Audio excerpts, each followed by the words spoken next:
पढ़ने के लिए सही बात है। नॉलेज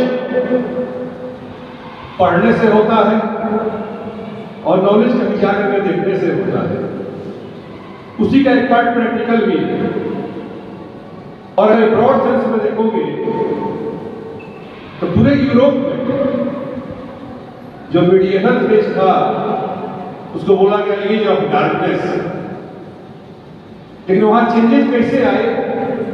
क्योंकि यूरोप के लोग इंडिया आए, यूरोप के लोग अमेरिका गए। तो before 14th century Europe was in darkness,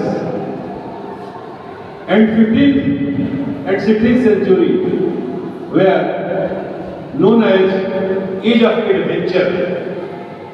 क्योंकि लोग नाव पर आते थे तो नाव पर ओशन पे चलना एक एडवेंचर था। तो 15th और 16th सेंचुरी को एज ऑफ एडवेंचर कहा गया और उसके चलते लोगों को नॉलेज हुआ। Therefore 17th century is known as age of reason. Reason means बुद्धि। 17वीं सदी को बुद्धि का दौर कहा गया। और further 18th century is known as age of enlightenment. जब बुद्धि होता है तो आदमी प्रबुद्ध हो जाता है, तो प्रबोधन का दौर आया। And further 19th century known as age of idealism. आदर्श की बातें हुई। एंड 20th सेंचुरी को एज ऑफ एनालिसिस कहा गया। तो समय के रूप में माना जाता है, लेकिन हमारा अतीत भी गौरवपूर्ण था। हमारे यहाँ आज से 2600 साल पहले उपनिषद की रचना हुई। जो उपनिषद है वो मेटाफिजिक्स का पार्ट है। फिजिक्स का मतलब होता है स्टडी ऑफ विजिबल वर्ल्ड। जो दिखाई देता है उसका स्टडी फिजिक्स है।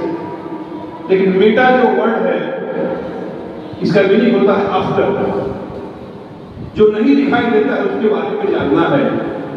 सोल क्या है, सेल्फ क्या है, स्पिरिट क्या है, आत्मा क्या है, परमात्मा क्या है।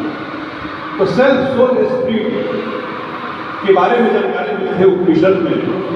ऐसे इसके अर्थ उतने ही गंभीर होते हैं, तो ध्यान से सुनना।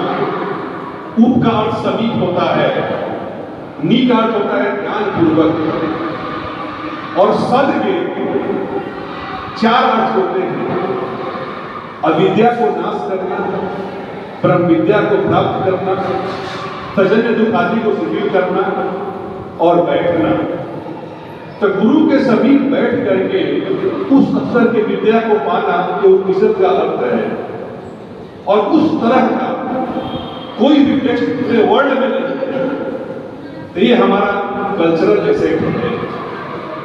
तो आज उपनिषद से लेकर के इस एआई के दौर में पहुंचे हुए हैं। तुम लोगों को मात्र इतना ही करना है कि अपने रूटीन को ढंग से पूरा करना है, अपने डेली रूटीन को ढंग से करना। तो आज मैं टाइम बहुत हो चुका है, फिर मैं कल कुछ बताऊंगा इन्हीं शब्दों के साथ। Thank you, have a nice day.